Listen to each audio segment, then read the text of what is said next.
السلام عليكم ورحمة الله تعالى وبركاته. كي دايرين؟ لاباس عليكم بخير؟ نتمنى انكم تكونوا بخير وفي صحة جيدة ان شاء الله، ويلقاكم هذا الفيديو في احسن الاحوال. رمضان مبارك سعيد. اليوم جيت نشارك معكم الشباكية، واخا جات شوية معطلة. كنتمنى تنال الاعجاب ديالكم. نخليكم مع المقادير وطريقة التحضير. هنا عندنا المقادير كما كتشوفوا. هنا عندي 4 كيلو ديال الدقيق الابيض. هنا عندي كيلو ديال السنجلان كما كتشوفوا. هاد المكونات هادو كلشي مطحون، مع نص كيلو ديال اللوز،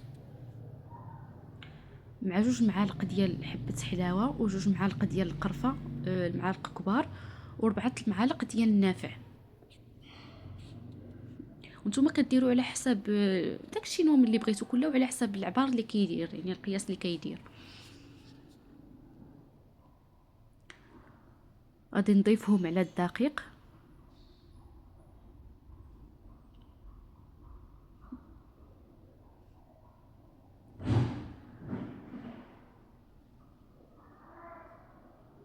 كنحكم هكا بيديا باش ما يبقاش دوك الكويرات هكاك في العجين.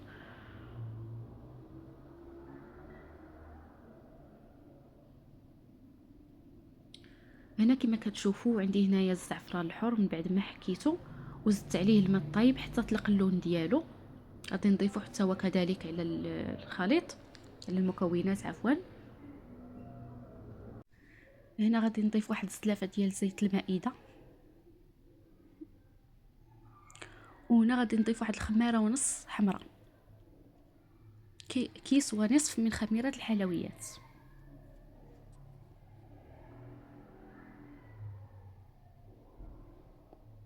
كما كتشوفوا درت هنا واحد الحفيره هكا الوسط، هي فين وضعت هاد المكونات هادو. وغادي نبدا نجمع العجينه ديالي.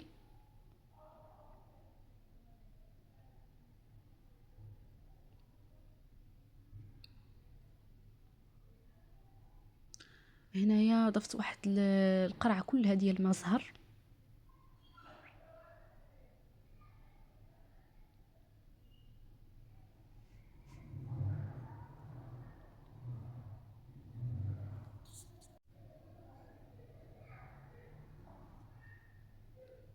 هنا ضفت واحد 3 ديال السلايف ديال الماء دافي.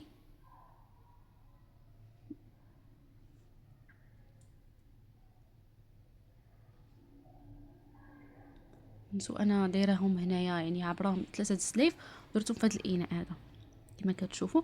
المهم هنايا كنجمع العجين ديالي. غنجمع العجين ديالي ونرجع معكم باش نوريكم العجين. المهم هو العجين ديالي هنا من بعد ما عجنته.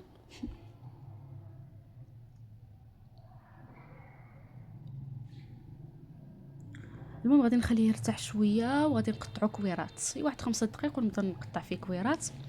المهم هنايا يعني كنقطعو هنايا كويرات كما كتشوفوا.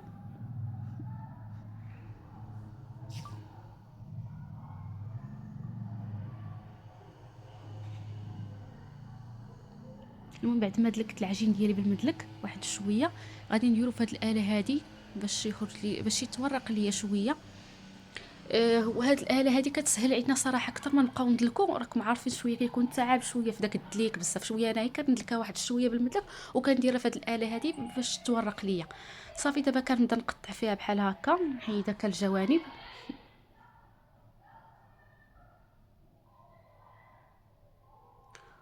وكنبدا ندير هكا فيها هكا شريطات، يعني كنبدا ندير هكا مربعات، وكل مربع يعني كندير فيه 5 ديال الاشرطه ولا 6.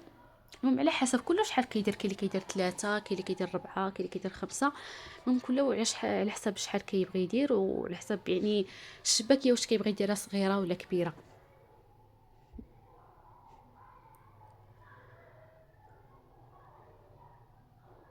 المهم ها نتوما، انا حنايا كنعتمدوا الشباكيه الاصيله، يعني الطريقه ديالتنا الزمان هي اللي كنديروا.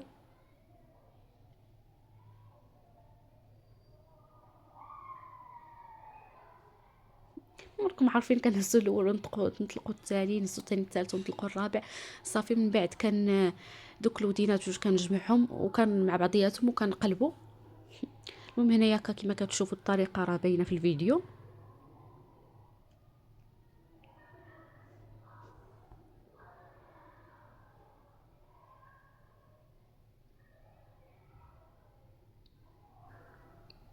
وهذه هي التشبيكه ديالنا، كنتمنىها تعجبكم. المهم هنايا من بعد ما كملنا الشباكيه ديالنا في التشباك، دابا كنقليوها في الزيت.